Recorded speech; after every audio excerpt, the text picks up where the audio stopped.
Figures in the landscape can be a problem, and some people really stress about how to add them into a cityscape or a nature scene. Today in this video, I'm going to share with you the process I used to create this painting. I made this oil painting as a 45-minute demo for my online class. Hey, welcome to my studio.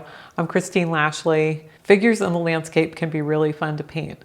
By knowing a couple of things, you can really simplify how you add figures to any type of landscape. So let's take a look at the process on how to create this painting with figures as the focus. I'm going to start with a warm and cool of each primary color. So I have 2 yellows, 2 blues, 2 reds, and you can see here the colors noted plus titanium white. I want to make sure that the background is really well established.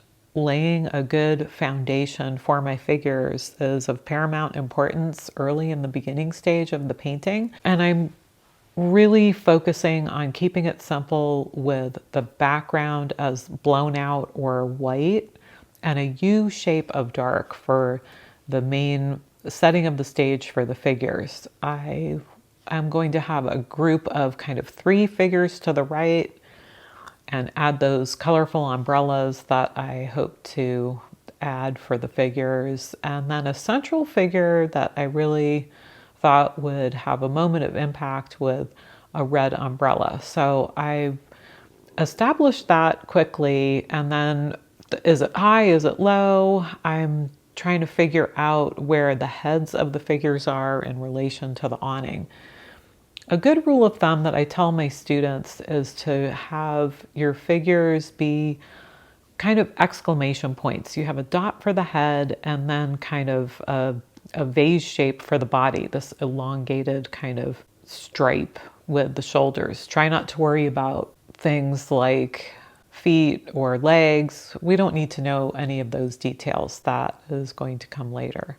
Now I already have the colorful umbrellas established just because even though I was working mostly in a tonal range or with neutral colors, I just thought the umbrellas provided a real good pop, and it is kind of related to the figures' heads.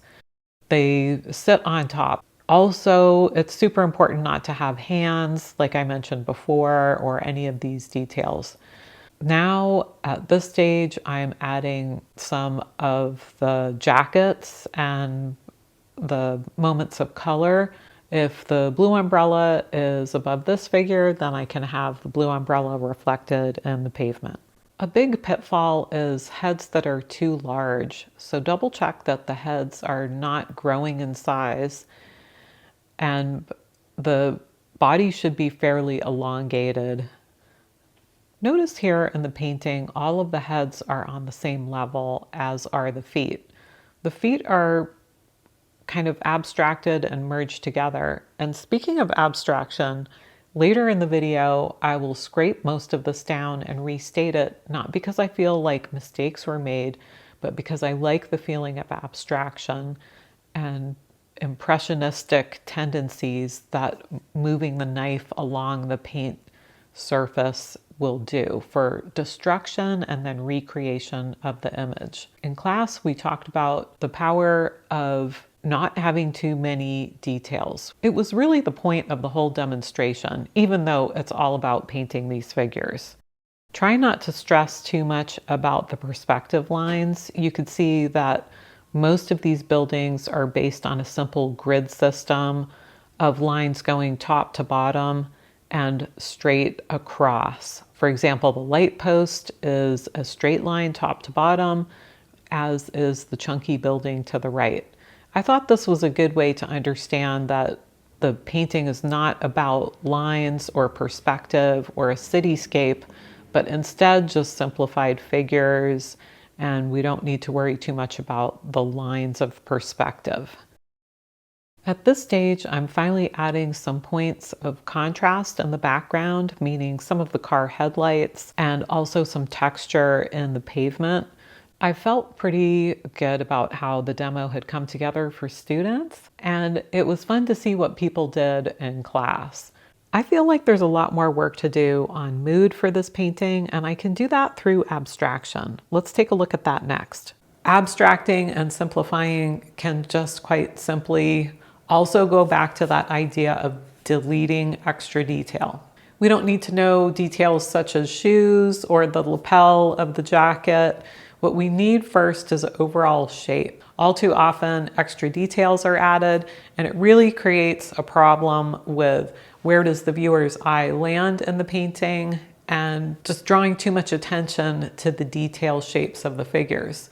The objective in this painting was to keep everything simplified and also edge towards abstraction. If you'd like to learn on a deeper level with me some of these ideas and paint with me live, do check out the link provided below. Remember, it's super important to keep it simple.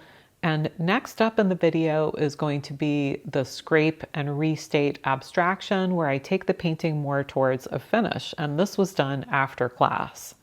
Here you could see the scraping down and hefty brush marks that were merged together with the palette knife.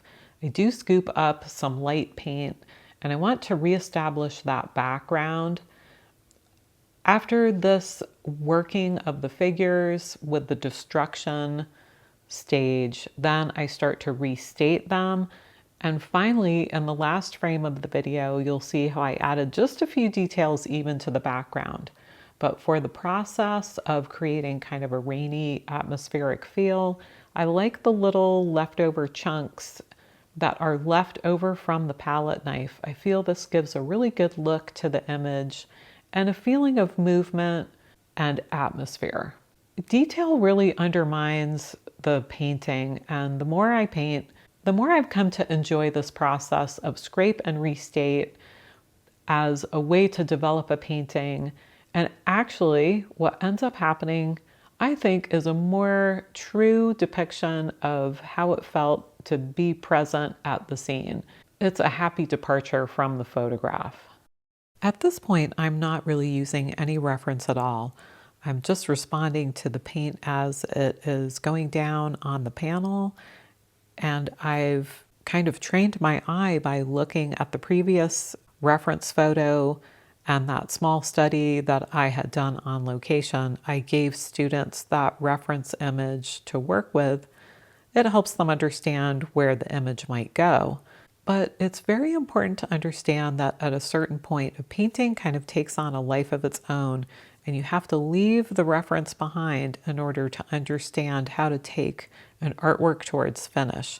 Otherwise, it's just a copy of something instead of its own creation.